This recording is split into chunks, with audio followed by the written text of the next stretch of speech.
중국에서 이례적으로 탈북민을요 북한으로 강제 북송을 한 건데 무려 600명 싹 잡아들이는 거예요. 가장 친했던 친구거든요. 이번 북송에 잡혔어요. 다시 만날지는 모르겠지만 고맙고 사랑했다. 아이고. 어떡해. 도망가면 안 되니까 쇄골을 뚫어가지고 굴비 엮듯이 쭉 엮은 거예요. 잡히게 되면 지약을 먹고 북송 안 되는 게 낫겠다. 죽고 싶었어요. 가슴없이 뛰고 정말 아팠어요. 선생님 나를 차라리 죽여주셔. 우리는 사람이 아니었어요. 앉았다 일어났다를 계속 시켜요. 돈이 나오라고. 맨손으로 그 자궁에 다 검사하고 돈을 감췄다고. 발로 차고 총으로 머리를 찍고. 좀 잊혀졌으면 좋겠는데 절대 잊혀지지 않죠. 북한 주민들이 마음 편히 38선을 넘나들 수 있는 그날까지 함께합니다. 이제 만나러 갑니다. 네, 지난 5월이었죠. 북한 주민들 이 일가족 9명이 목선을 타고 이 서해를 넘어서 귀순을 한 소식 저희 이만갑에서도 전해드렸습니다. 자, 그런데 얼마 지나지 않아서 10월 24일이었습니다. 이번에는 동해 NLL을 넘어서 북한 주민 4명이 귀순을 했어요. 북한에서 소형 목선을 타고 온 일가족 4명이 동해 북방 한계선을 넘어 귀순했습니다. 와, 저 작은 걸로 어떻게 이게 레이더에 이렇게 보여요. 점으로 보여요. 아까 이상한 배가 하나 있는 거예요. 아무리 봐도 저게 한국 배는 아닌 것 같더라고요. 가서 이러다 보니까 북한 배예요. 북한 배예요. 얼마나 놀랐을까. 북에서 왔나 보니까는 처음에 대답을 안 하더라고요. 북한에서 왔어요. 우리. 북한에서 왔어요. 우리.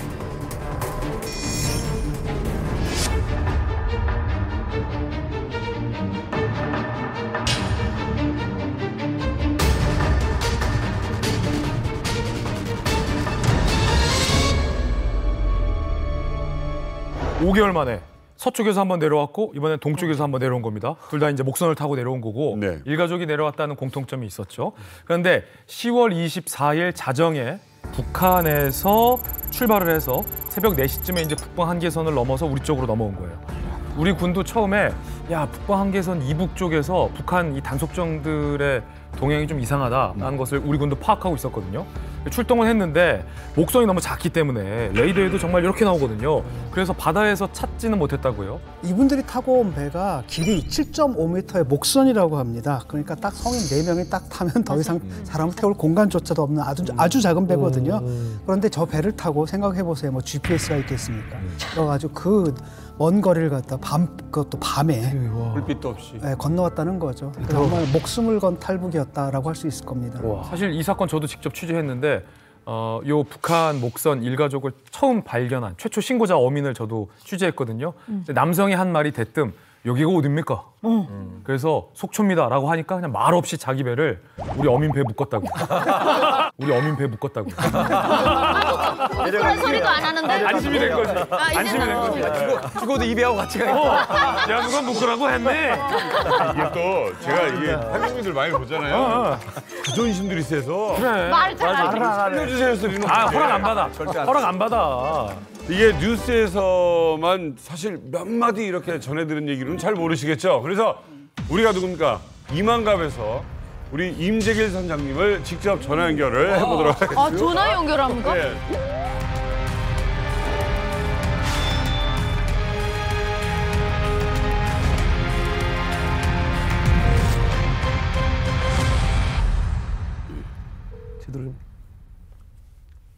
오, 전화하는 거예요? 안 받으면 어쩌려고. 네, 안녕하십니까. 임재길 선장님 되십니까? 예, 선장님 지금 뭐 너무 유명해지셔가지고 속초에서 유명인사 되셨겠습니다. 아닙니다. 아니, 그날 상황 좀 말씀 좀 해주세요. 그날요? 네. 그날 뭐 아침 한 7시 한 10분, 15분? 뭐 이렇게 작업을 하는데 이렇게 바다를 쳐다보는데 낯선 배가 하나가 남쪽으로 보고 이렇게 시시해 오는 거예요. 그래서 저 못 보던 배. 저 몸배인가. 근데 보니까는 그 배가 나를 보고 실실 오더라고 또. 올 때까지 못 기다리더라고. 그래서 내가 같이 하더라고. 배가 느리게 오니까 너무 느리게 오니까. 나한테 오는 거 같아. 분명히 나한테는 오는 건데. 그래서 배를 이렇게 보니까는 뭐 위에 숫자가 있고 뭐 밑에라고 뭐 부남인가 뭐 이렇게 써져 있더라고. 그 섬리에. 네. 이 무슨 거더라. 이게 북한에서 온 배 같아. 느낌이 먼저 오셨네요. 네. 그래서 이제 나는 이제 우리 무선국에다 전화를 했죠. 신고를 했지 무선으로. 아, 신고부터 하시고. 예. 그래서 난 몇 명이냐 묻지도 않고 예. 가만히 있었지. 근데 남자가 여기가 어디쯤 되냐고 묻더라고요. 네. 그래서 강원도 속초 그 앞바다라고. 그랬더니 그 젊은 여자하고 뭘 얘기하는 것 같더라고. 예. 그럼 좀 있다가 배를 실실 나한테 붙으려면 오늘 지가 줄을 하나 갖고 올라가지고 우리하고 집하고 거예요. 여기 선장님한테 허락도 안 받고요. 예, 우리 되게 보편적으로 다음에 올라갈 때는 뭐 줄을 걸어달라든가. 그렇지. 던져주든가. 올라가려고 얘기하고 이러는데 얘기도 않고 그냥 줄 하나 갖고 올라오지만 자기 배고 나 배고 묶는 거예요. 무서워. 안 묶어 줄까 봐. 저 선생님 안 무서우셨어요? 무서울 수도 있을 것 같아. 나도 등치가 있는데. 아, 이거 배는 선장님 혼자 계셨어요? 예. 혼자인데 저기는 그래도 4명 있는데. 무섭겠다. 아이 그 여자 둘하고 남자 하나인데 무슨. 그래가지고 묵더니. 묵더니만 그때 담배를 하나 피우더라고. 그 사람이 내려오느라고 담배나 있겠나 싶어서. 네. 그 뭐라고 이제 담배 한 가방 이제 줬지. 그러니까 처음에는 안 받더라고. 네. 너무하더라고. 그래서 괜찮아. 이거 피우고 물도 마시고 있으면은 이제 우리 한국 해경이 나온다. 그러니까는 그거 받더라고요. 뭐라고 담배하고. 예. 뭐 어쨌든 뭐 잘 왔다. 예. 그리고 나서 이제 뭐 젊은 여자가 이러 우리 배를 이래 보더니만. 예. 아, 한국 배 좋다. 그 얘기는 하는 거 내가 들었거든. 그 배에 있던 북한 그 여성이나 그 주민들 건강 상태는 어때 보였습니까? 남자는 좀 내려오면서 파도르면서 뭐 얼굴에 소금기가 좀 이렇게 있고. 네. 그 여자들은 보편적으로 좀 깨끗하더라고요. 여자 3분은 깨끗한 편이었고. 아니, 여자 둘밖에 못 봤거든. 네네. 하나는 선실에서 나오지도 않더라고. 내가 그 해경이 올 때까지 있었거든요. 네네. 그 한 사람은 내가 못 봤어요. 예. 그래서 나중에 해경이 와서 네. 4명이라 그러더라고요. 선생님 뭐 잡으러 나가셨다가 지금 이렇게 된 거예요? 아, 우리는 저 보고요. 보고 잡으러 갔다 복 받으셨어요. 보고 잡으러 갔다가 지금 북한 어선을 발견하신 거예요? 복한 어선 잡은 거죠. 예, 복 받으셔야 되겠어요. 아니 근데 선생님 또 만날 일이 있을지 어떨지는 모르겠지만 그분들에게 꼭 하시고 싶은 말씀이 있다면요? 뭐 기순했다고 얘기도 들리더라고요. 네. 뭐 너무 배가 고파서 왔다고. 뭐 우리나라 왔으니까는 뭐 잘 살면 뭐 내가 말할 게 있습니까? 잘 살면 되는 거죠. 예, 선생님 아주 큰일 하셨어요. 별 말씀이요. 복 받으십시오. 예, 아닙니다. 예, 지금까지 임재길 선장님과 통화했습니다. 고맙습니다. 고맙습니다. 고맙습니다. 와, 그 사람이시네.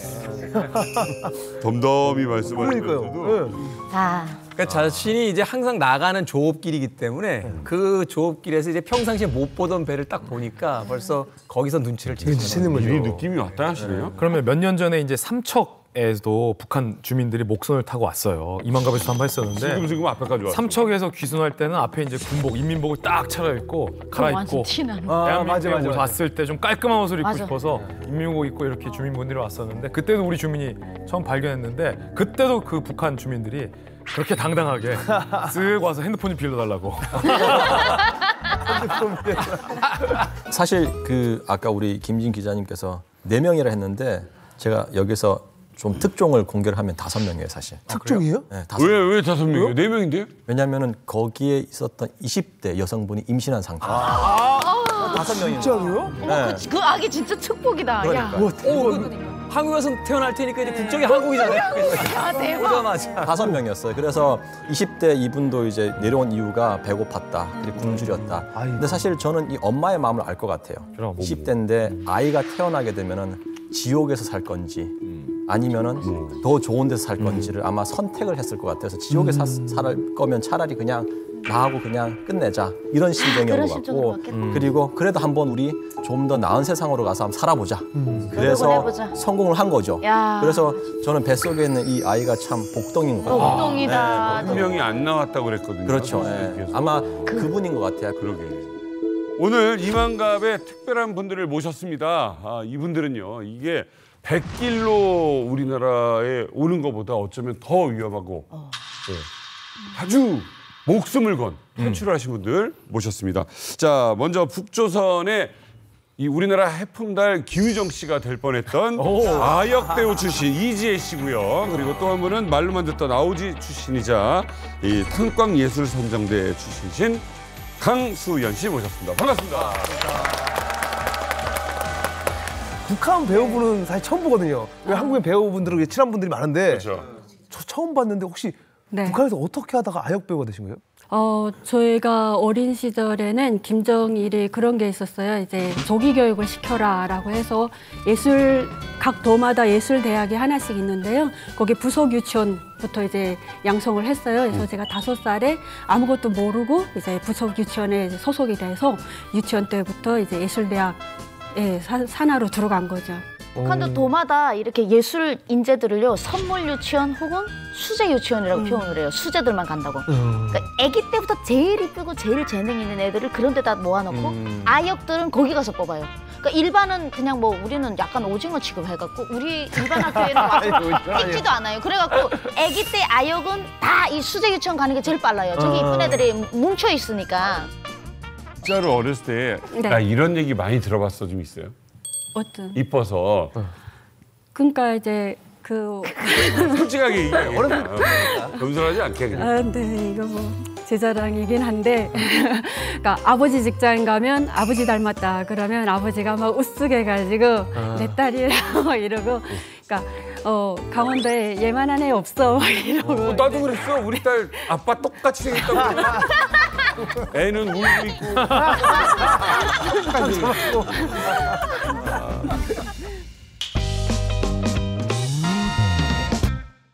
출연하신 건가 보다. 어머 여기에서 나왔어요? 내 고향에서.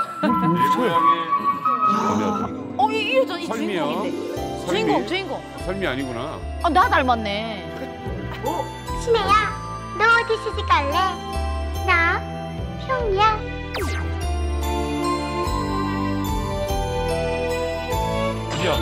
왼쪽에. 왼쪽이다, 왼쪽. 아닌가? 나 평이야.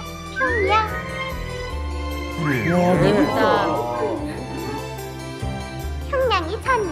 그럼 평아리도 휘양휘양하지 않니? 예쁘다. 와 여주인공 아역을 한 거야? 이야. 영광입니다 이거 정말. 와 이건 그러니까 이 모델을 보면 어느 제품군에 맞을까를 보는데 그 전과 같은 거 수련장 같은 거 있죠. 표지 모델. 표지 모델. 맞아. 한수치에 똑똑하고 똘망똘망한 표지 모델. 거의 몇 살 때입니까? 저게 초등학교 3학년 때. 궁금한 거는 저는 북한에서는 배우분들이 사실 이게 중요하잖아요. 출연료가 굉장히 중요하거든요. 출연료는 얼마나 혹시 돈 받으셨는지도 궁금하네요. 출연료? 북한은 없어요. 저게 영화에 나오면 아주 궁지를 생각하기 때문에 그냥 난 출연료 안 줘도 좀 써달라. 진짜요? 네, 그런 열정페이가 아직 케이스인 것 북한에 같아요. 아유 주인공 하려면 돈 내야 돼요 감독님한테. 어떻게 맞아요. 돈을 받아요? 말도 안 되게. 이 모습만 나와도 영광인데. 저한테 화를 내세요. 제가 감독도 아니고. 그 이후에 계속해서 그럼 북한에서 배우의 길을 쭉 걸으신 거예요? 아니요, 제가 예술대학에서 전공을 피아노를 했어요. 그러다 보니까 여기도 다 아시는 왕재산예술단이라고, 그러니까 졸업할 때쯤 되면 거기서 캐스팅을 와요. 그래서 신체 검사를 먼저 1차적으로 끝내거든요. 그래서 신체 검사 끝내고 서류가 이제 도에만 올라가면 계속 빠꾸돼서 내려오는 거예요. 이제 그래서 왜 이렇게 되지? 이게 왜 그럴까 해서 도대체 아버지가 그래서 간부였었어요, 아버지가. 그래서 가서 좀 알아보니까 고모 3명이 중국에 이제 있는 거예요. 그 6.25 때 이제 들어오지 못하고 다시 6.25 때 네. 탈북도 아니고 네, 그 아버지도 몰랐던 고모들이 이제 올라가 있는 거예요. 그걸 알아낸 거예요? 네, 그래서 그때 알아내고 이제는 안 될 것 같다. 아버지가 이제는 다 줘보라 이렇게 돼서 그래 군에 가자. 군에 가서 군대에 갔다고요? 예, 아니 지금 아역 배우가 피아노 배우려는데 그 신체 검사했다는 것도 어이가 없는데. 네. 북한에서 우리가 흔히 북한에서 뭐 잘못되기만 하면 축구 선수가 지기만 하면 저 사람 아오지 탕강하겠다. 아오지하겠다. 맞아. 아오지라요. 맨날 이러는데 그런 아오지에서 오신 분입니다.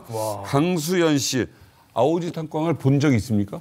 예. 제가 태어난 곳이 아오지 탕강이고요. 아버지 어머니가 거기서 일을 하셨어요. 그러니까 진짜 아오지 탕강이라고 불러요? 아오지랑 고장이 있고 거기에 뭐 은덕 탕강. 이제는 은덕이라고 좀 바뀌었어요. 은덕 탕강이라고. 은혜를 입었다 해서 그렇게 좀 예쁘게 좀 바꿔놨어요. 뭔 은혜를 받아요? 장군님이 장군님의 거의 그러니까 워낙 안 좋은 이미지 때문에 이걸 좀 바꾸려고 은덕을 입에 남한 사람 생각할 때 아오지 탕강이랑은 유배지잖아요. 일종의 정치범들 막 이렇게 보내는. 옛날에는 그랬죠. 지금은 그 힘들다는 아오지. 어디 소속으로 뭔 일을 한 거예요? 저는 탄광의 소속이었는데 탄광에도 보면 예술 선전대라는 게 있습니다. 그건 뭐냐면 탄광의 노동자들, 광산의 노동자들을 계몽하는 일이죠. 그 사람들 계몽 안 하면 또 이 사장이 바뀔 수 있으니까 계속 시기적마다 이제 공연을 하고 있는데 하나 내 오늘만은 온다. 우리 원수님 너를 영웅으로 키워주셨으니 기뻐서 울고 대전에서 울고 사랑스러워서 운다. 사랑하는 내 아들아.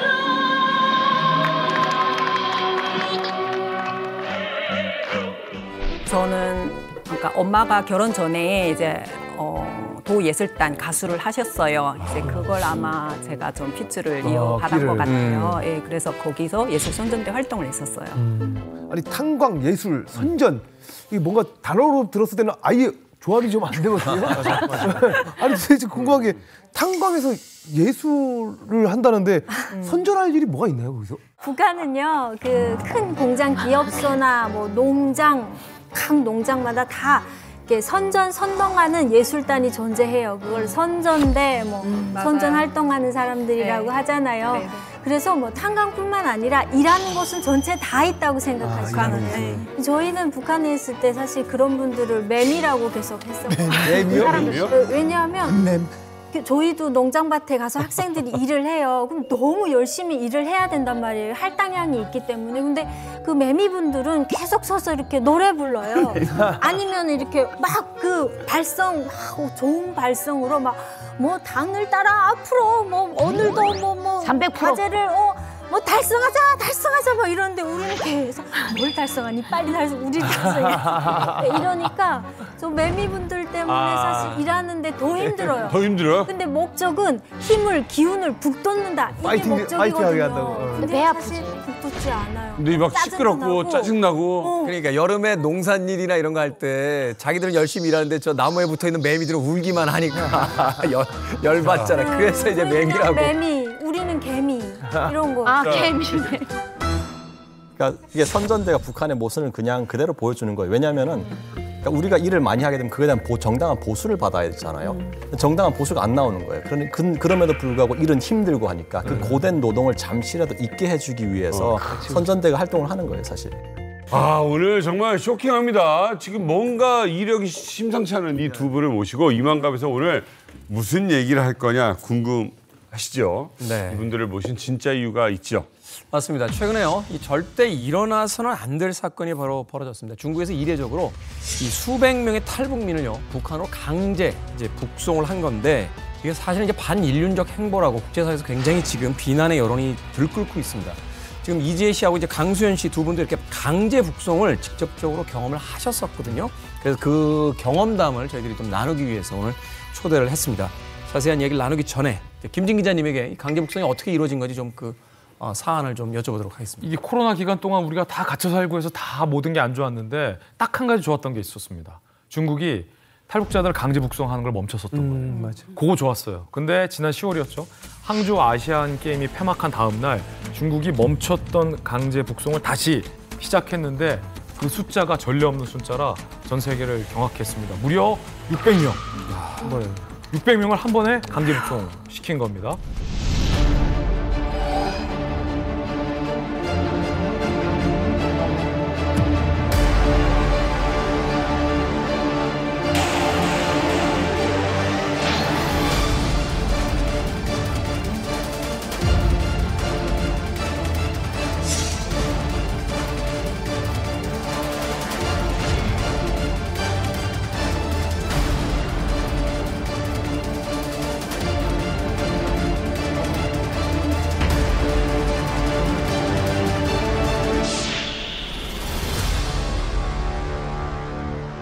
야, 이게 강제 북송도 강제 북송인데 600명이라는 이 대규모 숫자가 사실은 많은 사람들을 충격에 빠뜨렸거든요. 근데 이번으로 끝날 것 같지 않다라는 게 더 문제입니다.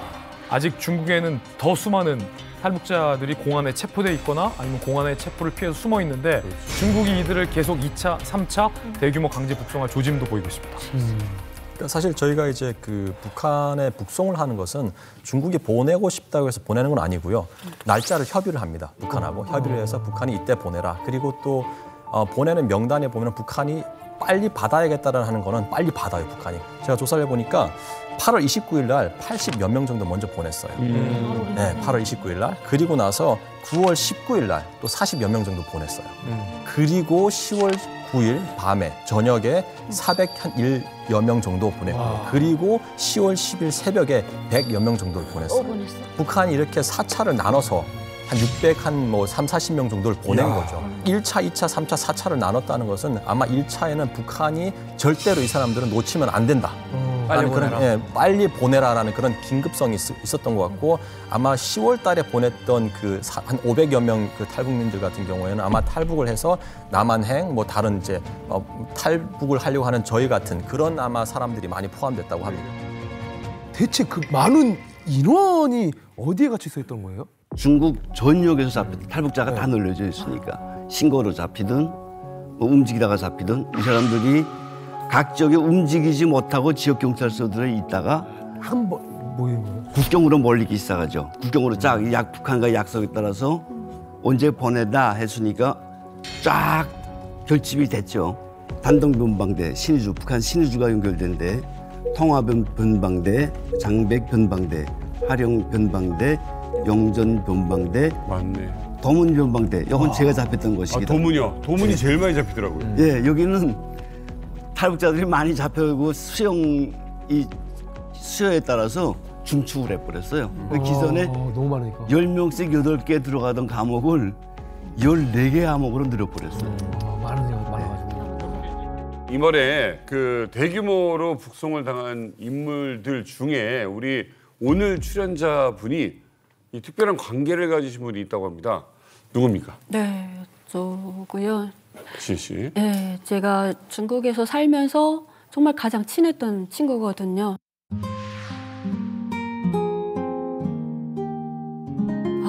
네, 이 친구가 어떻게 이 사진이 있을 수가 있죠? 출발하기 전날에 이 사진을 찍어서 보냈어요, 저한테. 이제 간다. 그래서 이 친구가 지금 얼굴이 원래 이렇게 새까맣고 저렇게 몸이 이렇게 이제 약하지 않아요. 원래는 좀 동실동실 하거든요. 근데 이 잡히기 바로 2년 반 전에 먼저 잡혔었어요, 한 번. 이제 한국으로 오는 가족을 집에다 숨겨줬었는데 그 가족한테 뒤따라붙은 공안에 의해서 이제 한번 체포가 됐어요. 체포되고 감옥에서 나와서 막 울면서 정말 힘들어서 못 살겠다. 나도 한국으로 가겠다. 도와달라. 이렇게 했어요. 그래서 제가 너 나온 지 얼마 안 됐으니까 이제 공안이 따라붙을 수 있다. 당분간 있어라. 그러니까 나와서 몸도 추스르지 못하고 한 달 만에 이제 다시 집에서 출발을 했는데 이제 바로 잡혀버렸어요. 이제 그 탈북민 속에 한 명이 뿌락지가 있었던 거예요. 얘들을 이제 공안에다가 팔고 1인당 4,000원씩 받고 이제 빠져버리고 이제 잡힌 애들만 이제 잡힌 거죠. 아니, 이 친구분이 이번에 그 북송됐다는 거는 어떻게 또 알게 되신 거예요? 하루는 TV를 보는데 이제 밑에 자막이 나오더라고요. 이제 탈북민 600명이 이제 북송당했다. 그래서 너무 놀래가지고 가족한테 전화를 했어요. 빨리 공안에 알아봐라. 그랬더니 이제 전화를 했는데 8일 날 저녁에 우리한테서 나갔다. 예, 이렇게 됐더라고요. 보니까 이제 뉴스에 9일 날에 이제 북한으로 넘긴 걸로. 친구가 그 감옥에서 편지를 보냈어요. 자기가 북송될 거라는 걸 어떻게 예감을 했는지 막 눈물 콧물 다 흘리면서 이제 편지를 썼는데 글자를 알아볼 수 없게 쓴 거예요. 근데 거기 핏자국도 있었고요.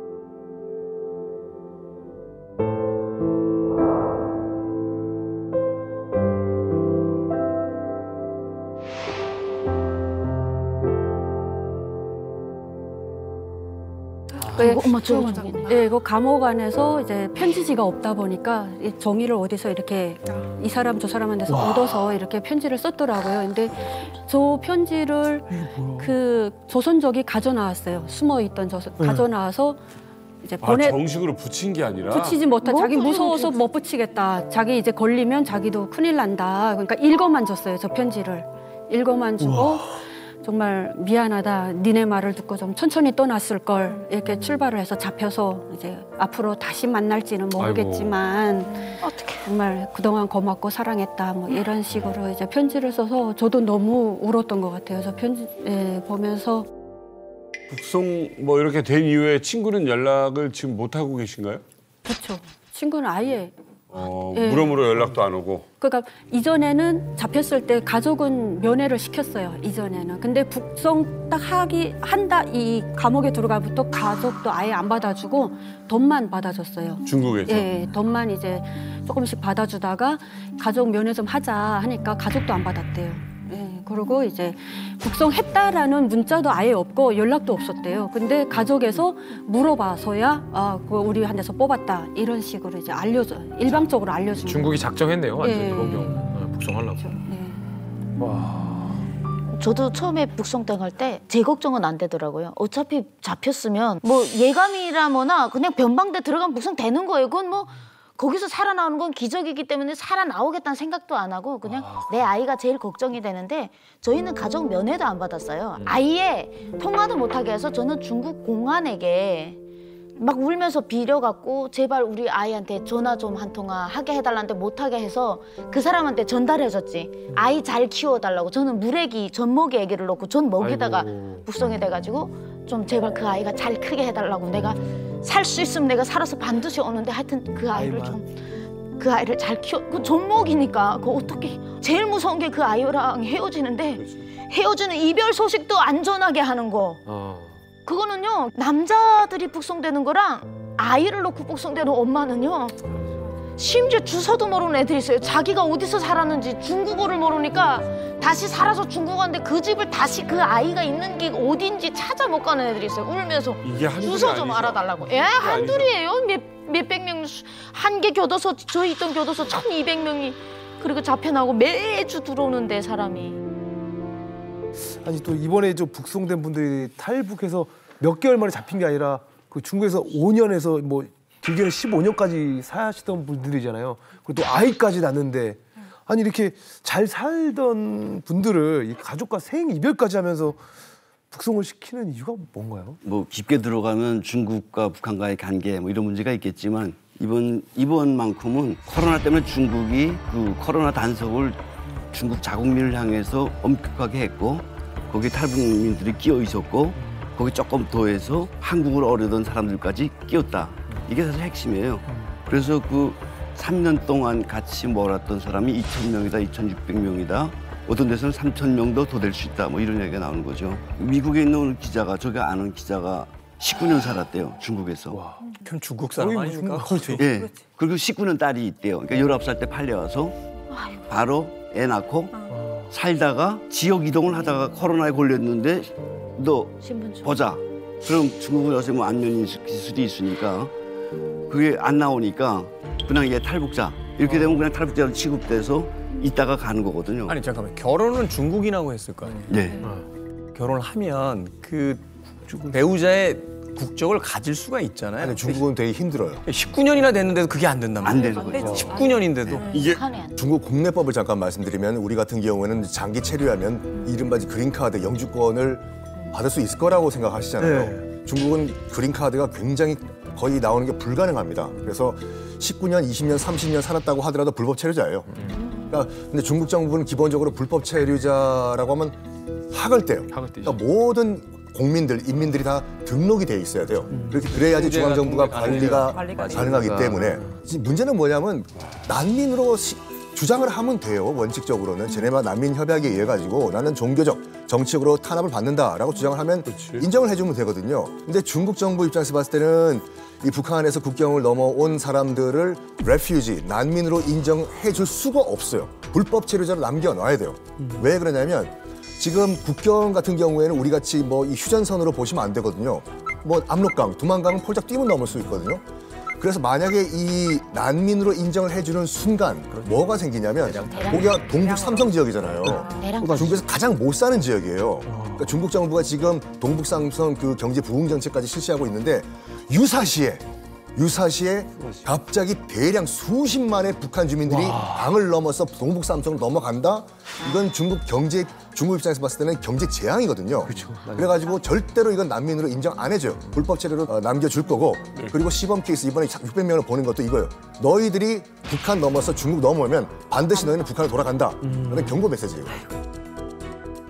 무엇보다 문제는 그거예요. IT 기술의 발전이 인권을 신경 쓰지 않는 그쪽에서 이 탈북자들을 더 문제되게 만든 거예요. 그렇죠. 사실 지금 중국은 빅브라더입니다. 왜냐하면 중국의 안면 인식 기술은 미국을 능가해요. 왜냐하면 15억이라는 그 큰 이제 데이터를 갖고 있기 때문에. 그래서 중국 같은 경우 예전에는 이제 이런 뭐 기술이 나오기 전에는 그냥 북한 탈북민들이 중국에서 오랫동안 살다 보니까 또 좋은 남편 만나면은 위조 신분이라 그러죠. 그러니까 호구를 사요. 그래서 그 뭐 버스 타고 싶으면은 뭐 버스 그런 데 가가지고 주면서 호구 보여주고 버스표를 사고 이동을 할 수가 있었거든요.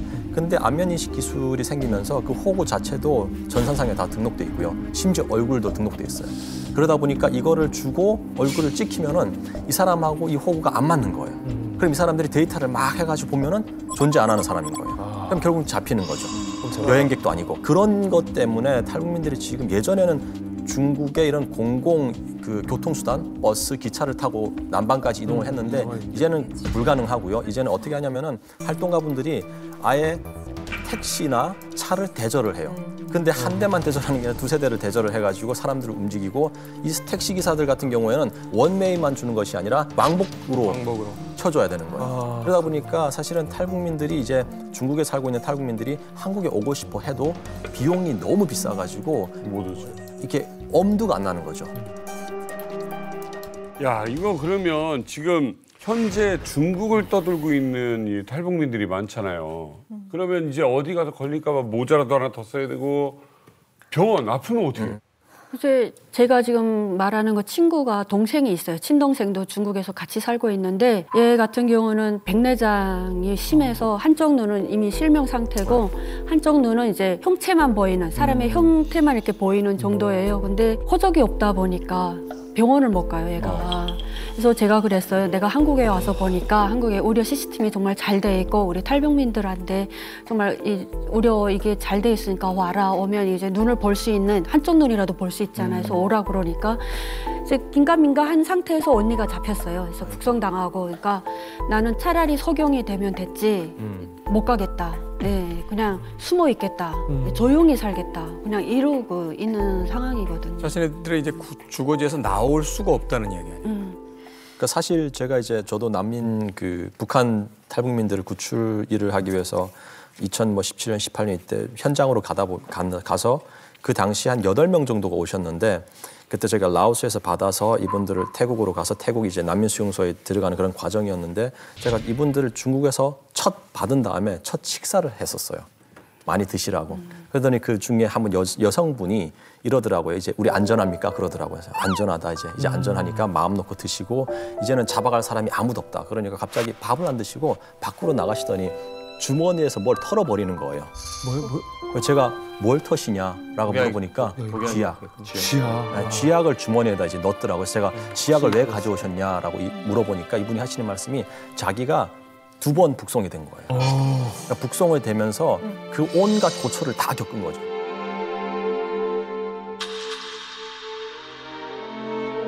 그래서 이번에 잡히게 되면은 그냥 지약을 먹고 그냥 북송 안 되는 게 낫겠다라고 판단해서 자기가 지약을 챙겼다 그러더라고요. 아니 강수현 씨도 본인이 직접 그 북송을 당했다라고 아까 이야기를 하셨는데 정말 저런 심정입니까? 그렇죠. 제가 잡혔을 때 저는 중국에서 잡힌 거랑 한국행을 하다 잡힌 거랑 차원이 달라요. 북한에 북송이 되게 되면. 한국행은 무조건 총살이라고 알고 있었거든요. 네, 그래서 잡혔을 당시 내몽골이었어요. 차라리 파출소에서 공안한테 잡히면 돈이라도 주면 통해요, 이게. 군인한테 잡힌 거예요. 군인은 뭐예요? 변방에 명령을 수행하는 사람들이에요. 집행하는 사람들. 안 통해요, 돈이. 그래서 잡혔을 때 저는 차라리 이게 꿈이었으면 좋겠다 이 생각이 들더라고요. 왜냐면 70대 어머니 그리고 12살 딸. 네. 그때 제가 죽음을 준비했죠. 이제는 죽었구나 이렇게 생각하고 감옥에서 아이한테 이제 유언을 남겼었어요. 아이도 같이 잡혀갔어요? 같이 잡혔어요, 다. 저 일행이 다 홀랑 다 잡혔었어요. 3대가 다. 감옥에 들어가서 이제는 마지막으로 이제 유언을 남겼는데 어떤 유언을 남겼었냐면 그때 당시 대장금이 그렇게 유행이 됐었어요. 막 난리도 아니었어요. 그걸 중국에서 많이 본 거예요. 근데 대장금이 뭐예요? 9살에 엄마를 잃어요. 그리고 스스로 성장하잖아요. 그 말을 해주고 싶더라고, 아이한테. 딸, 이제는 대장금이처럼 살아야겠다. 대장금이 어떻게 사냐? 애한테. 이제 엄마 잃고 혼자서 그래도 잘 살아가고 있잖아. 근데 아이한테 이야기할 때 나도 모르게 울컥 이렇게 올라오는 거예요. 예. 눈물이 이렇게 올라오는데 우리 엄마가 옆에서 나를 탁 치는 거예요. 아이한테 이게 마지막 모습일지도 모르니까 약한 모습 보이지 말라. 이러시더라고요. 그래서 꿀꺽 삼켰어요. 이렇게 삼키고 북한으로 가는 내내 도망치고 싶었어요. 이제 얘는 혼자 남겠구나 이 생각이. 예. 아니 딸은 그 어렸을 거 아니에요 그때? 예, 어렸죠. 12살 12살 됐는데 다행히 그 당시에 제가 중국에 사촌 오빠가 있어서 돈을 주고 사촌 오빠는 조선족이다 보니까 아이 2명까지 이렇게 등록이 되더라고요. 그 당시에? 네, 그 당시에. 예. 그 다행히 출생증을 만들어 놨어요, 제가. 얘는 중국 애다. 북한 애 아니다. 나랑 중국 사람이랑 이제 만나서 난 아이다. 이렇게 해서 다행히 중국에 남기게 됐었고 아이가 보는 앞에서 할머니랑 저랑 이제 수갑 차고 헤어지게 되죠. 아니 근데 좀 궁금한 게 이제 행여 혹시 잡히면은 이 강제 북송당하면은 죽을 수도 있다는 걸 아셨잖아요. 네. 근데 그래도 한국행을 이렇게 좀 택하신 이유가 있나요? 그 중국에서 살게 되면 사실 중국 정부에서는 저희를 불법 체류라고 하잖아요. 언제 잡힐지 모르고 중국에서 항상 불안해요. 불안하고 공포스럽고 뭐 불이익 당해도 말을 못하고 아파도 병원에 제때 가서 치료도 못하고 이런 일들이 많았었고 저희 아버지 같은 경우는 아버지하고 엄마가 잡혀서 나갔어요. 저는 이제 일하려 다른 데 가다 보니까 아버지 엄마가 잡힌 것도 몰랐었어요. 나중에 알았는데 잡혀 나가서 감옥의 후유증으로 돌아가신 거예요, 아버지가. 네, 그래서 이렇게 해서 감옥에 죽겠구나. 이 중국도 안전한 나라 아니구나. 그래서 한국형으로 가자. 가다가 죽더라도 가자. 이거예요. 네. 어차피 뭐 북한 나가도 죽는 거잖아요. 이래 죽나 저래 죽나. 이 수현 씨 말처럼 저도 강제 북송된 분들 취재를 많이 해봤는데 이분들의 공통적인 말씀은 잡혀서 북한으로 돌아가느니 죽는 게 낫다. 라는 게 그냥 말뿐인 게 아니라 실제 결심들을 하세요. 그러다 보니까 아직 붙잡히지 않았는데 탈북하는 과정에서 중국에 일정 기간 머물면서도 이 두려움이 극심한 공포예요. 언제 붙잡혀서 북한으로 강제 북송될지 모른다. 이 공포심이 엄청나고 북송이 안 되더라도 트라우마, 북송이 되면 그때는 정말로 지옥 같은 경험을 하게 돼서 우리 선생님들 말고도 강제 북송을 겪었던 탈북자들을 직접 찾아 나섰습니다.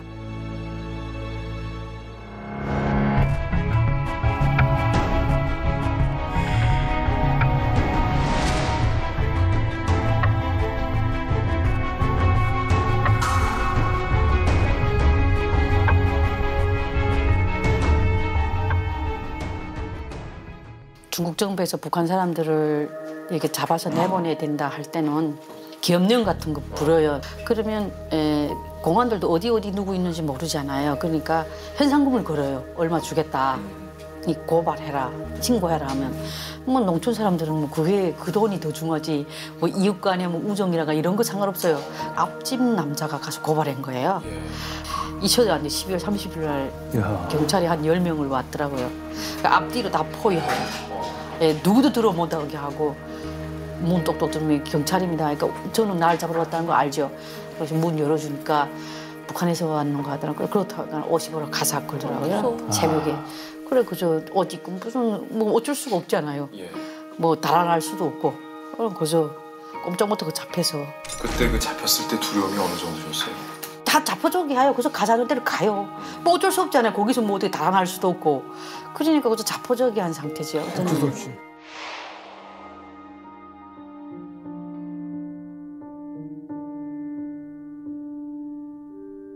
중국에서 잡히셔서 예. 6살짜리 애를 떼놓고 기약 없는 북송을 당하셨을 때 예. 아이를 생림을 하는 엄마의 심경이 어떠셨어요? 제가 이 도문 변방이라는 데 톡 갔는데 톡 들어갔는데 거기 한쪽 변에 북한 여자가 거기 그림을 그려놨더라고요. 자기 아들을 그 여자들처럼 아들을 두고 이렇게 아마 잡혀갔던데 그 아들을 그림을 그렸는데 너무 잘 그렸는데 거기다 글을 썼는데 너무 있잖아요. 그 글이 딱 내를 보는 것 같더라고요.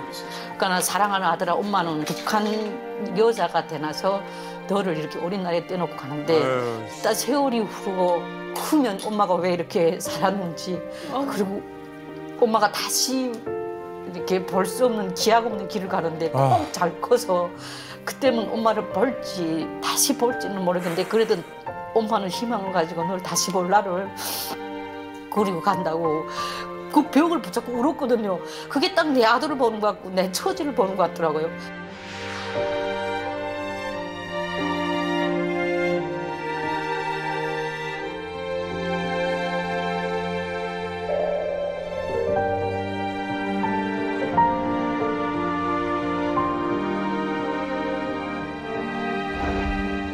기가 막힌 내용입니다.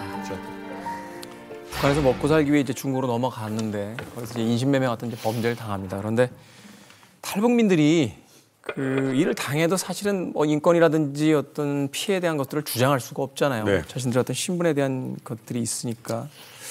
지금 탈북민의 인터뷰를 들으면서 그런 생각이 드는데 사형수들이구나. 그러니까 언제 집행될지 모르는 그 사형 날짜를 무한대로 기다려야 되는 그런 어떤 사형수들이 아니고 앞서서 그 인터뷰하신 분이 자포자기 심정으로 그냥 따라갔다라고 하는데 우리가 생각하기엔 아니 소리라도 지르거나 뭐 도망이라도 가보지 시도라도 해보지라고 하지만 저분들은 수년 동안의 공포 속에 살다가 막상 딱 저렇게 잡히는 순간 오히려 차라리 한편에서 홀가분한 마음 같은 것도 들 정도로 그 공포의 시간이 굉장히 길었다는 생각이 드는데 여러분 그러면 중국에서의 삶 역시 또 하나의 감옥에서 산 것이다 하는 생각이 드네요.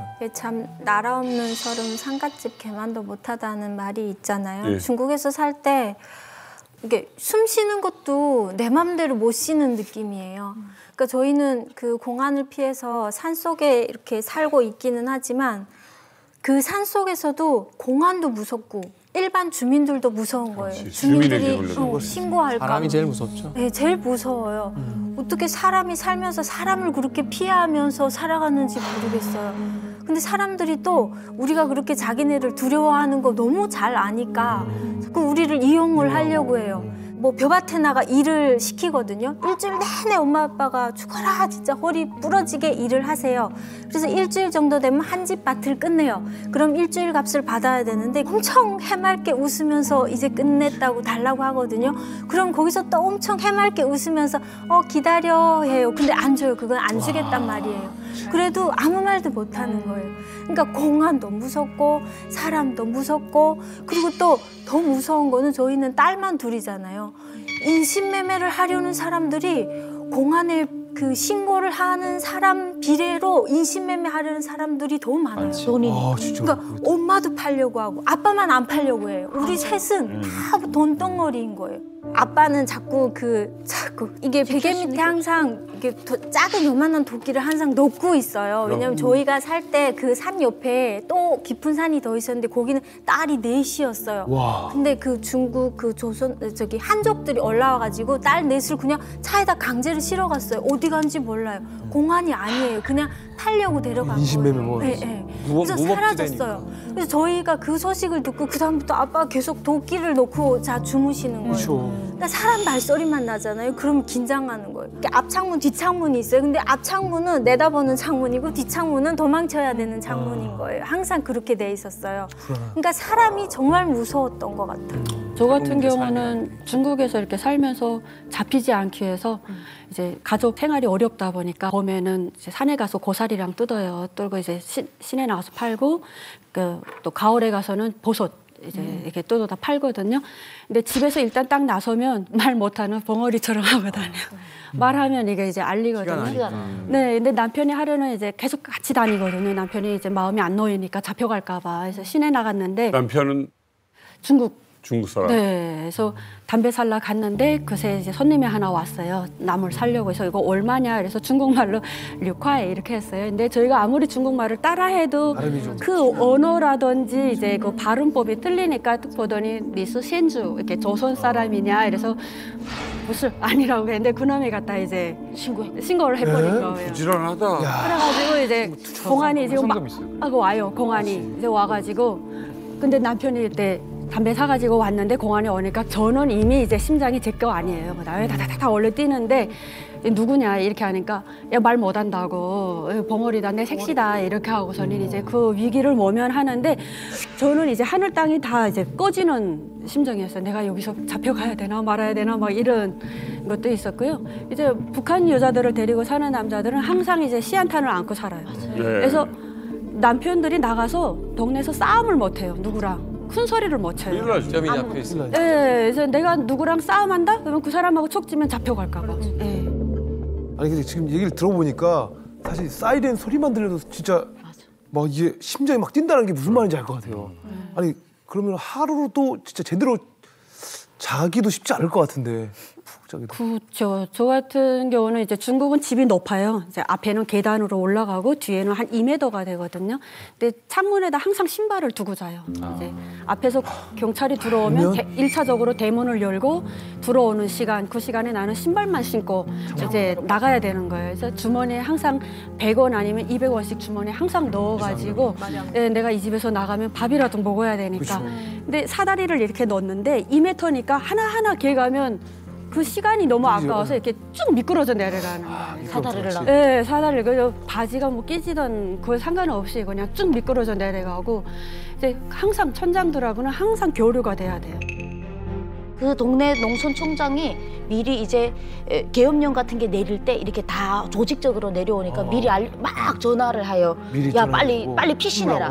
그리고 촌장도 있고 그 동네 파출소에도 아는 사람 하나 있어야 되는데 계속 뇌물도 갖다 바쳐야 되고 그 뭐 잘못해도 내가 잘하고 잘못하고 없어요. 동네 사람이 야 너 우리 양 하나 훔쳐갔지? 그러면 정말 안 훔쳐갔어. 봐 이렇게 야 너네 며느리 북한이지 이러면 미안해 갖다 줘야 돼요 무조건.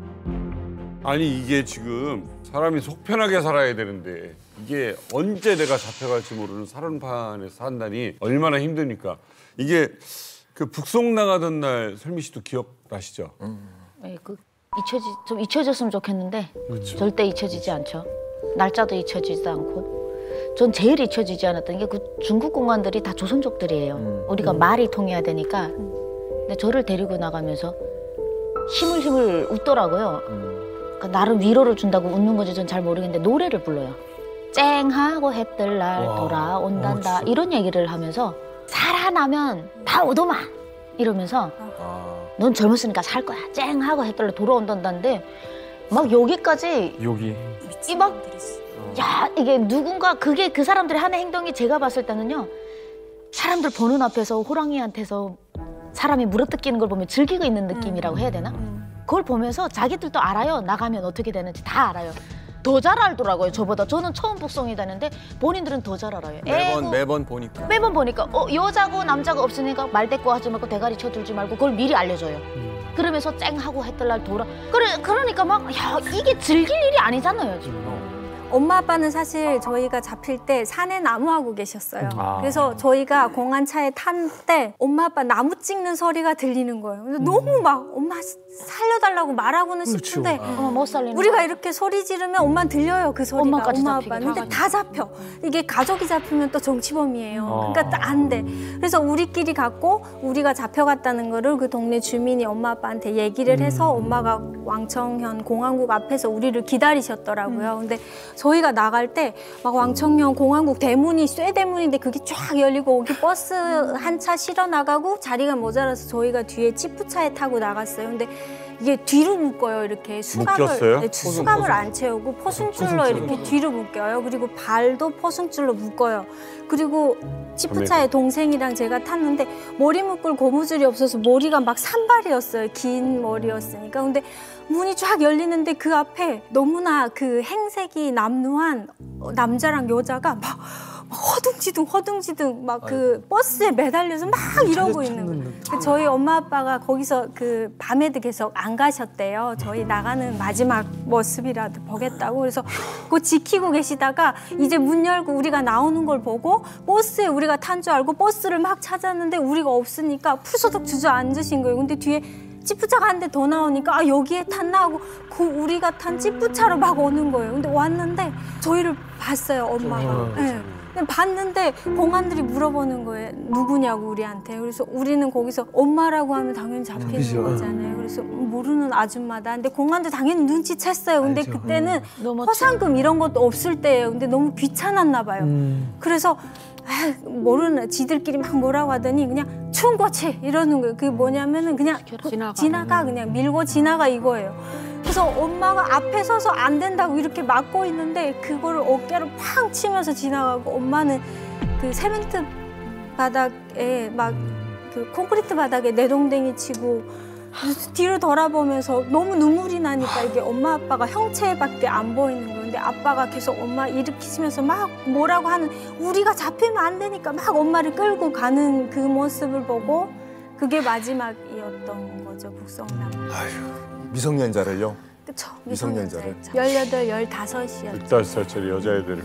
이게 정말 같은 하늘 아래서 일어나는 일인가 믿기 힘든데 우리가 한참 그 이제 2002 월드컵 분위기에 취해 있을 때 2000년도 초반에는 어떤 일까지 있었냐면은 이제 그 북한 보위부가 중국에 넘어가가지고 일정 정도 사법 활동을 할 수 있는 그런 협약이 중국이랑 북한이 돼 있어요. 그래서 보위부가 이제 단동 같은 이런 국경지대에 넘어가가지고 거기서 이제 그 탈북자들을 인수인계해서 다시 이제 북한으로 넘겨가는 과정에서 이런 일까지 있었다고 합니다. 도망가면 안 되니까 탈북자들을 일렬로 세워놓은 다음에 철사줄로 쇄골을 뚫어가지고 철사줄로 뚫어가지고 굴비 엮듯이 쭉 역을 엮은 거예요. 여길 뚫는다. 여길 뚫어가지고. 그러니까 그것도 이제 점점 탈북하는 사람들의 숫자가 늘어나니까 귀찮잖아 이게요. 그래서 뭘 했냐면은 손바닥을 뚫어요. 굴비 역.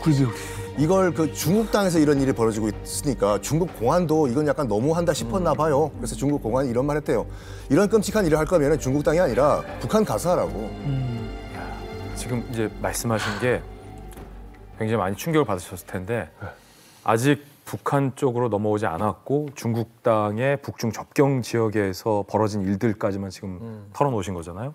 종미 씨. 네. 이제 이분들이 여기에서 이런 대우를 받고 북한으로 넘어오면 제일 먼저 가는 곳이 어딘지 아세요? 일단 수용소로. 비슷해요. 탈북민들 사이에서 가장 인간 대우를 못 받는 곳으로 알려진 공포의 장소입니다. 바로 북한 안전부 산하의 집결소로 탈북자들이 일괄 이송이 되는데 곳곳에 있어요, 집결소가. 근데 뭐 우리 이만가 가족들도 겪어보셔서 얼마나 끔찍한 일이 그곳에서 벌어나는지 잘 아실 텐데 정말 상상 이상의 일들이 벌어지고 있었습니다.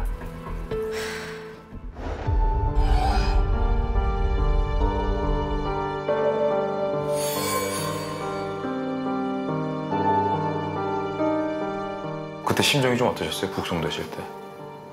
죽고 싶었어요.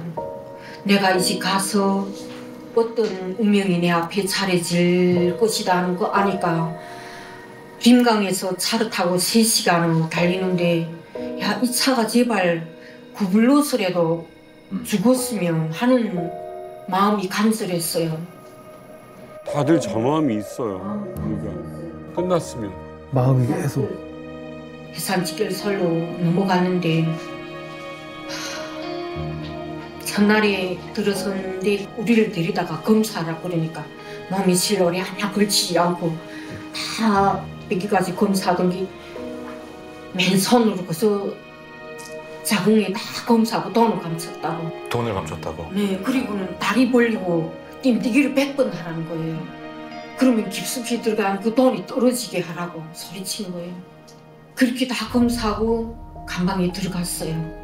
얼방자 들고 딱 무릎 위에다가 이렇게 손을 대고 앉아있으라 하는데 이 다리가 막 지올라서 그렇게 앉아있을 수가 없더라고요. 그래 움직이다가 들키우면 개호원이 앞으로 절상 앞으로 나오라 그래요.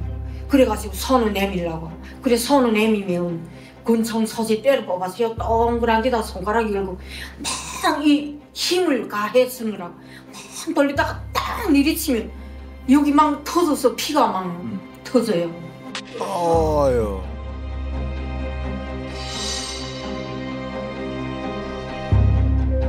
그 안에 있는데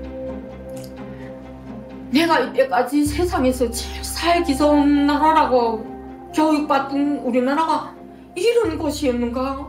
정말 마음이 너무 아프고 뭐라고 표현할 길이 없었어요. 한국행을 떠나려다 붙잡힌 탈북민들은 더 처참하고 가혹한 이제 고문과 폭력을 행한다고 들었는데 선생님은 그런 대우는 안 받으셨나요? 그 다음 날부터 고문이 들어갔는데 키가 한 1m 87 이렇게 크고 체격이 더 보이고 직결소 쪽으로 제일 악질이다 하는 예시문이 저한테 붙었어요. 저리 첫날에 깃밤을 얼마나 이렇게 때리는지 자기 손바닥이 아프니까 내려가서 그 자기 구두를 가져다가 구두 뒤다가 손이 넣고 팡 이러고 때리는데 구리상을 들어오면서 신발을 신으면서 옆에 거울을 보니까 빵처럼 이렇게 내 머리 다 부어가지고 시뻘건 부어가지고 땀구멍이 막 이러고 막 알게 그렇게 금상하게 붙더라고요. 그 다음 날부터 몽둥이, 가죽 혁대 때리는데 저는 10년이 지난 오늘까지도 내 다리에 이 각살로 때린 자리가 우묵우묵하니 다 들어가 있어요. 다리에 상처가 아직 남아 있어요. 전문 고문을 배운 사람들이니까 요 살이 많으면서도 이 뼈가 부러지지 않게 이런 데를 얼마나 때리는지 정말 아팠어요. 미쳤다.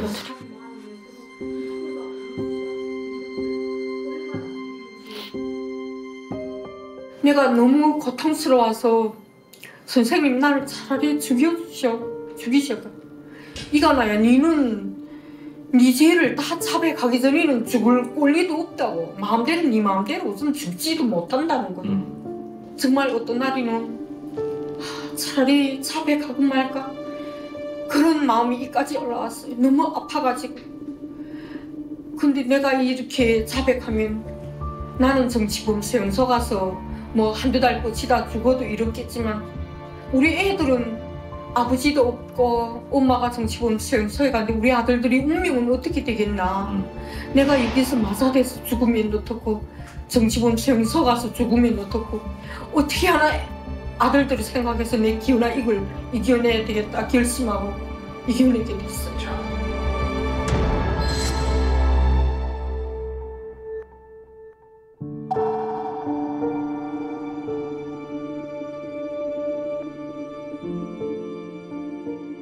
와, 지금 들으면서도 지금 뭘 들은 건가 싶기도 할 정도로 너무너무 잔인한데 아니 이게 사람이 같은 사람한테 이렇게 할 수 있는 건가요 이게? 이게 보면은 고전적인 그 고문의 수법들은 다 동원되어 있는 거예요. 근데 이게 딱 보게 되면 뭐냐면 체제범이에요. 왜 그러냐면은 지상낙원이라고 설명을 했거든. 지도자 동지 밑에서 정말 우리는 행복하게 잘 사는데 이걸 먹고 살기 힘들어서 떠났다라고 얘기를 하는 게 그들의 체제 선전의 허구성을 폭로하는 것 자체가 되거든요. 네네네. 그러니까 단순히 그 생활고 때문에 떠난 사람들조차도 일단은 체제범이 되는 거죠. 사상. 그래서 정치범으로 만드는 게 정치범으로 오히려. 만들고 그렇죠. 그러기 위해서 이제 고문을 하는 거죠. 지금. 들어가면 편하게 앉아. 안고픈 대로. 그 대신 2시간 동안 움직이면 나 혼자 맞는 게 아니라 다 같이 맞아. 맞아요.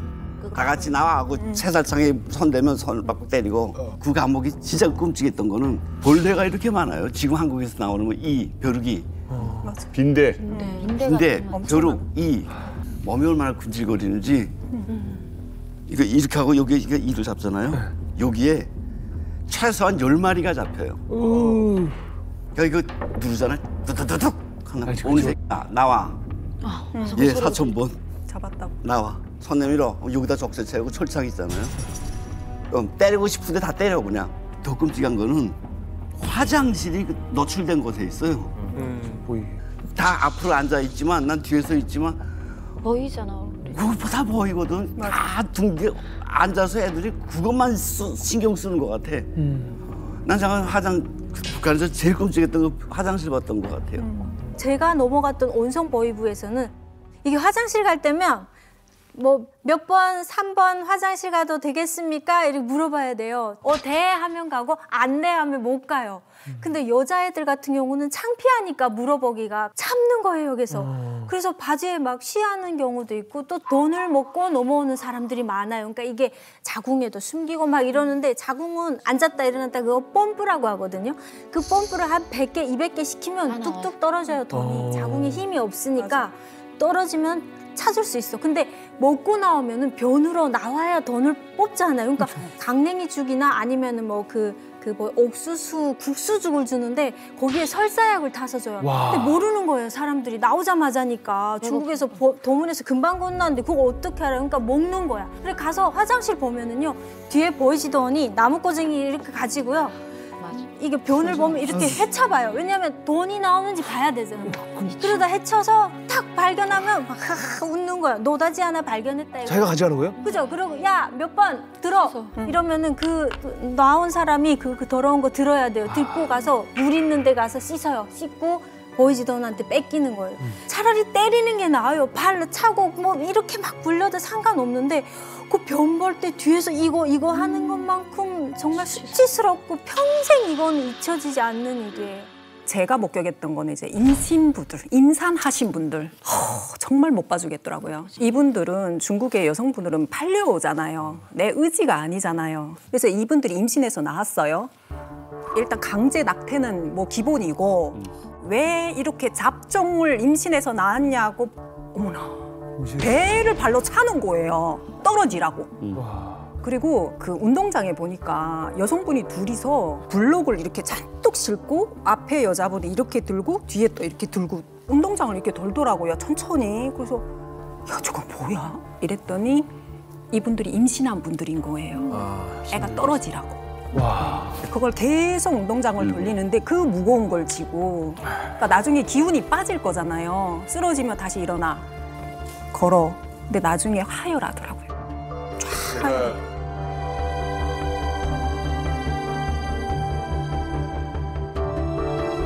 사실 감옥 들어가면 제일 힘든 게 배고픔이에요.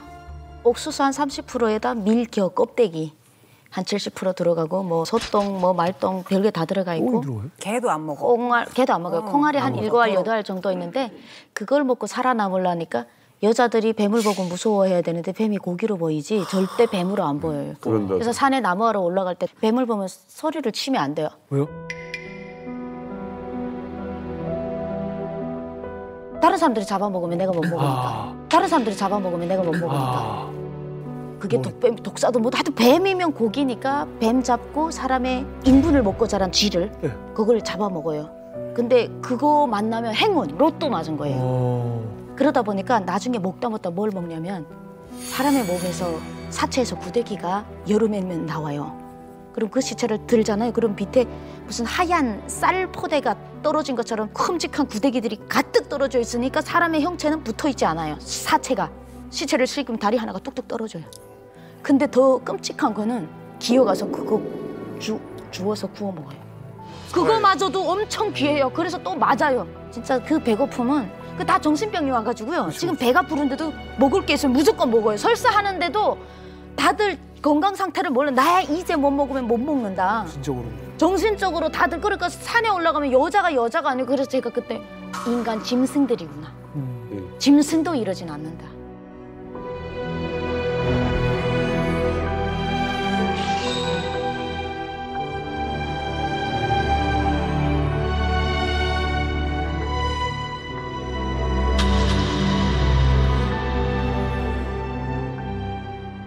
왜 이렇게 힘들게 하느냐. 결국은 이 사람 입에서 나오는 게 한국행을 택하려고 그랬다라는 말을 들으려고 시도하는 거잖아요. 그렇죠. 그러니까 이제 우리는 증거가 없잖아요. 나가서 살았던 사람이니까 고문으로만 사실을 밝혀내야 되는데 진술서가 제일 중요한 게 진술서를 똑같은 걸 10번, 20번을 씌워요. 토시 하나가 틀리지 않을 수가 없는데 단어 같은 거 혹시 제가 한국 드라마를 많이 봤는데 한국 드라마 봤냐? 봐봤습니다. 목사를 만났냐? 모릅니다. 본 적이 없습니다. 이렇게 진술을 해요. 그런데 뭔가 막 쓰다가 무지무지 힘들었다 이런 단어를 쓴 적이 있었어요. 근데 그 무지무지에다가 쫙 끄더니 북한에서는 무지무지란 단어를 안 써요. 이게 한국말이에요. 근데 나도 모르게 중국에서 2년 동안 한국 드라마를 많이 보다 보니까 이제 한국말을 쓴 거예요. 거기다가. 그러면 야, 이 새끼 너 한국 드라마 안 봤다더니 왜 봤냐? 그러고 이제 싸대기를 날리는데 얼마나 싸대기를 많이 날리면 안에서 파열이 돼요. 이 혈관들이 안에서 파열이 돼서 눈앞에 빨갛게 됐는데 보면 피는 없는데 눈이 앞이 다 빨갛게 보이다 보니까 이 안에 혈관이 터질 정도로예요. 글 하나 토시 하나 잘못 쓰면 또 써. 다시 써. 10번, 20번을 반복해서 써요.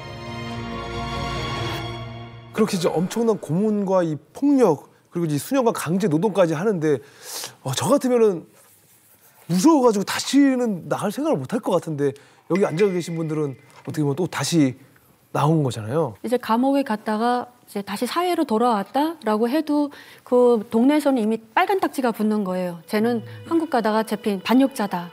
그래서 아예 왕따를 시켜요. 보안원이 있거든요. 매 인민밤마다 담당 보안원들, 담당 보위원들이 있어요. 항상 이제 감시를 하는 거예요.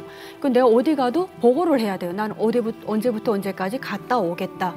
그리고 수시로 이 사람들은 이제 집을 막 들어와요. 자기가 감시하는 사람들의 실제로 이 사람이 여기 거주하고 있는지 또 어디 도망가지 않았는지. 그러니까 이 심리적 압박감 못 살게 한 거예요. 예, 주민들이 나를 그런 눈으로 보지. 나를 반역자라고 하지. 그러니까 다시 탈북할 수밖에 없는 이런 상황으로 내몰는 것 같아요. 그 아마 전 세계적으로 연좌제가 아직 있는 나라는 북한밖에 없거든요. 제가 아는 이제 그 탈북민 같은 경우도 상당히 토대가 좋았어요. 아들 둘이 있었는데 너무 똑똑했어요. 이 친구들이 군관학교 가서 나라를 위해서 열심히 일하겠다라고 계속 이제 이야기하고 지원됐는데 엄마가 이제 탈북을 했거든요. 그게 북한 당국이 알아서 다 떨어지는 거예요. 그건 뭐냐면은 정치적 생명 끝난 거고요. 사회적 생명 또한 끝났어요. 왜냐하면 평생 이 친구만 있는 게 아니라 그 사람들이 결혼해가지고 난 아이들도 반역자의 후손들이 되는 거죠. 탈북을 제일 많이 하는 게 저도 아이 때문에 했어요. 그렇죠. 아이가 너무 얼른거리고요. 감옥에 있을 때 짐승이 그렇게 부럽더라고요. 내가 왜 사람으로 태어나서 아이를 낳고 내 아이를 젖을 못 먹일까?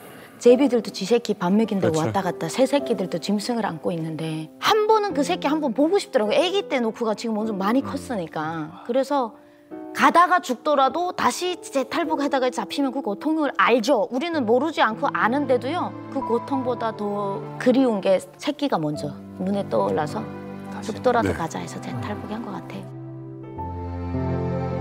그런데요. 중국에서 공안들에게 대부분 잡힙니다. 그런데 다시 이제 탈북을 시도할 때도 역시 중국으로 대부분 많이 가요. 다른 루트는 없는 건가요? 안전한 루트는? 뭐 있게 있죠. 비행기 몰고 오는 이운평 있을 수도 있는 비행기 몰고 오는 것도 있고 38선 넘는 방법 있고 예, 38선 있고 러시아. 전철처럼 유학 갔다가 오는 친구들도 있고 러시아의 볼목으로부터 사실 92년도에 탈북이 시작됐어요. 근데 그 러시아 경계는 도강화됐어요. 그나마 중국밖에 없죠. 그래서 중국의 대중화된 루트를 만들기 위해서 중국을 일단 먼저 공략해야 되겠다. 그래서 북한 인권운동가들이 서히 기획 탈북을 했죠. 2000년대 초반에 대사관. 그래서 중국 공간을 공략하겠다. 공간을. 그래서 그 시작이 2002년에 그 유명했던 사건입니다. 중국에 있었던 스페인 대사관 탈북 사건인데 25명의 탈북민이 중국 주재 스페인 대사관을 통해 탈북에 성공했었습니다.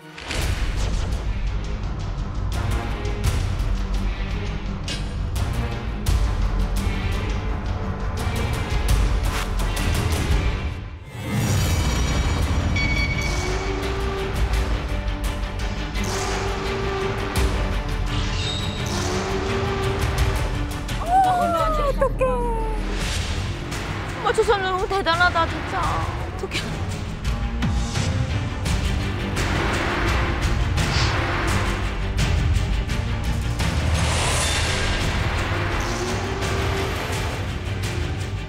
두 명이 지금 공안을 딱 잡고 그리고 나머지 사람들 이렇게 길을 열어준 거예요 지금. 저 때만 해도 열어놓고 있었는데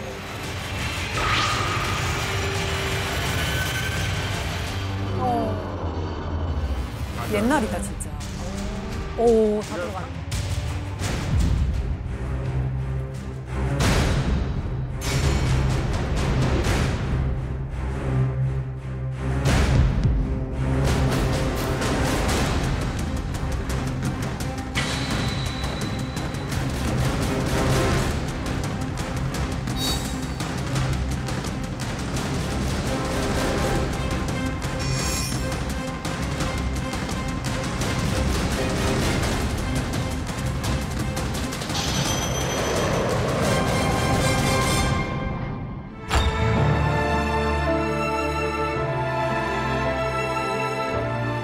숨어 살다가 일바지는 빨리 한국인을 대단히 얻으려고 다 마음다졌습니다.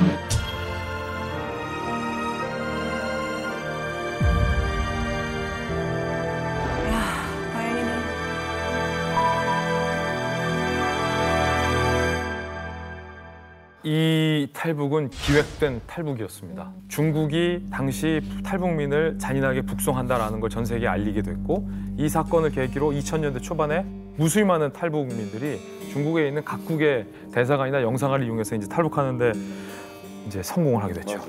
중국 측도 이제 깨달은 거죠. 아, 자기네 나라에 있는 대사관 또는 영사관에 탈북민들이 또 밀려들 수가 있겠구나라고 해서 이제 보안을 강화를 합니다. 그래도 가장 그래도 매혹적인 루트는 맞아요. 그러니까 치외 법권 지역이니까 들어가면 터치를 못 해요. 그래가지고 방금 우리 보셨던 그 스페인 대사관 진입 사건 바로 직후에 중국 선양에 있는 일본 영사관에 북한 주민 5명 이 진입을 시도를 해요. 그런데 놀라운 게 뭐냐면 중국 공안이 치외 법권 지역인 일본 영사관 안에 들어가가지고 이미 들어가 있는 탈북민들을 끄집어내는 장면이 나와요.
저 애기.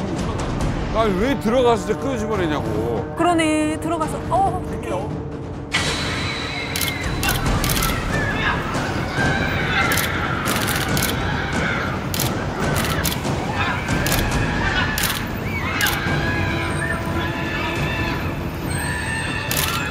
저 나쁜 놈들.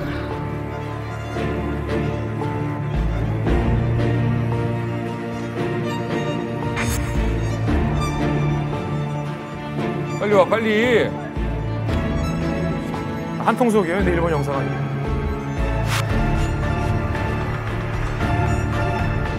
만약에 중국 공안이 남의 영역에 가서 공권력을 행사하는 그럼요. 이제 일본이 내부적으로 협조를 한 거라 논란이 컸죠, 당시에.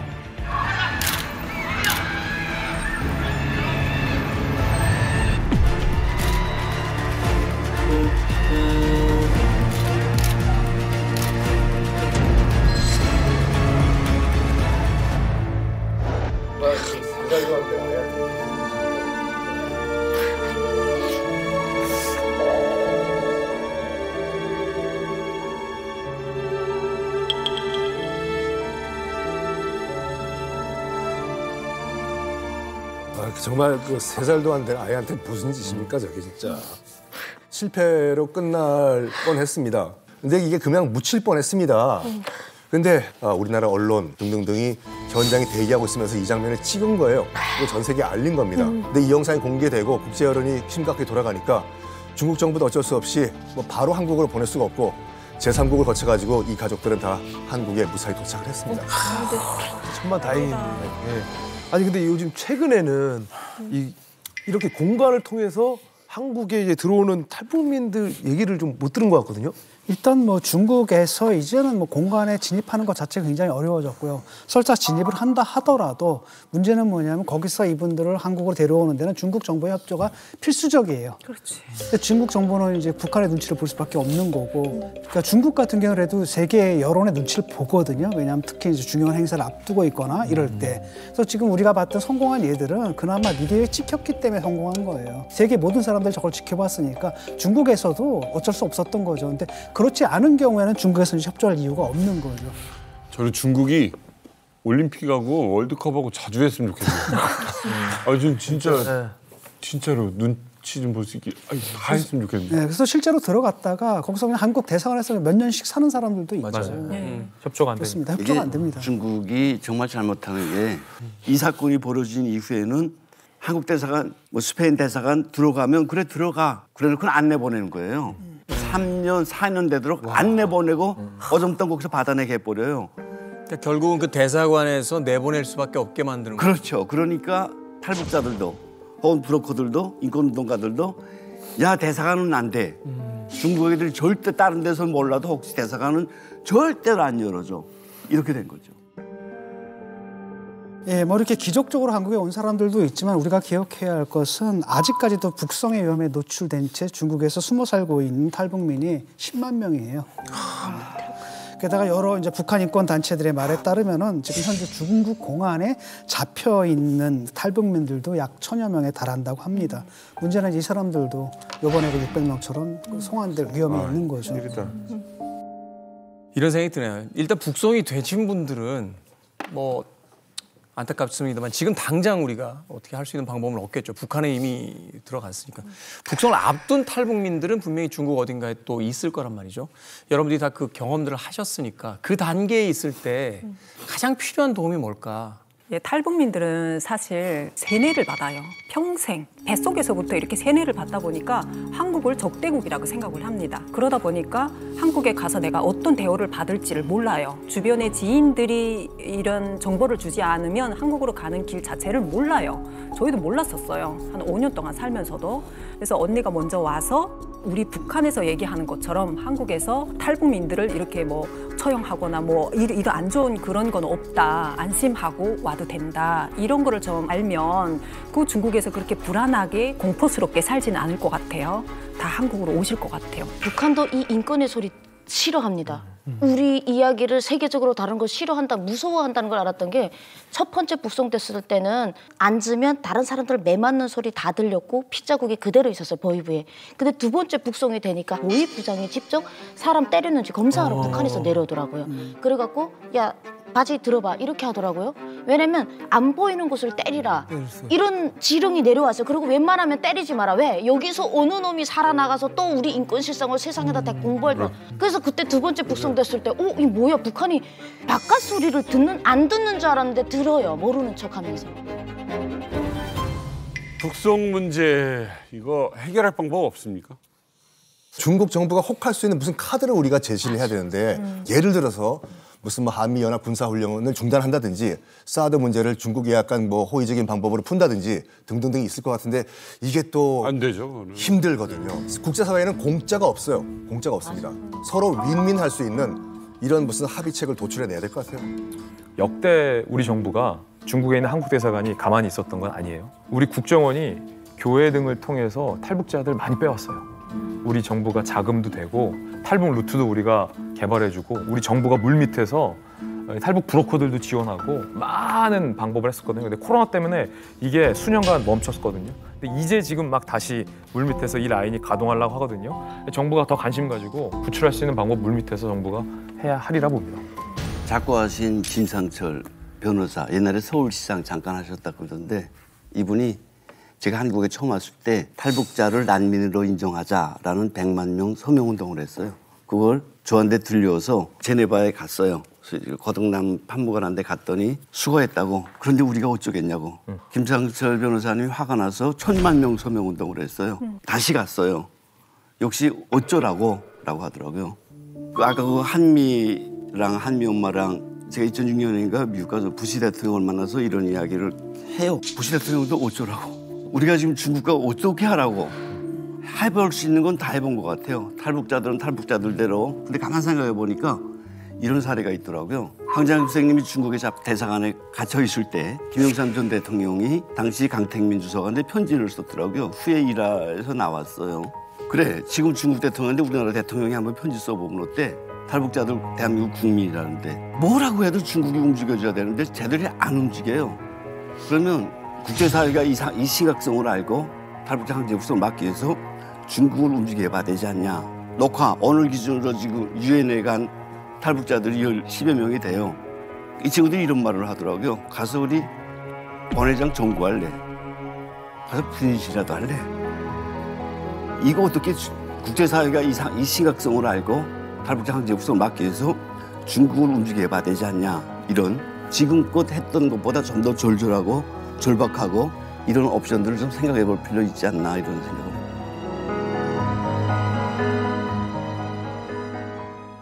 채널 A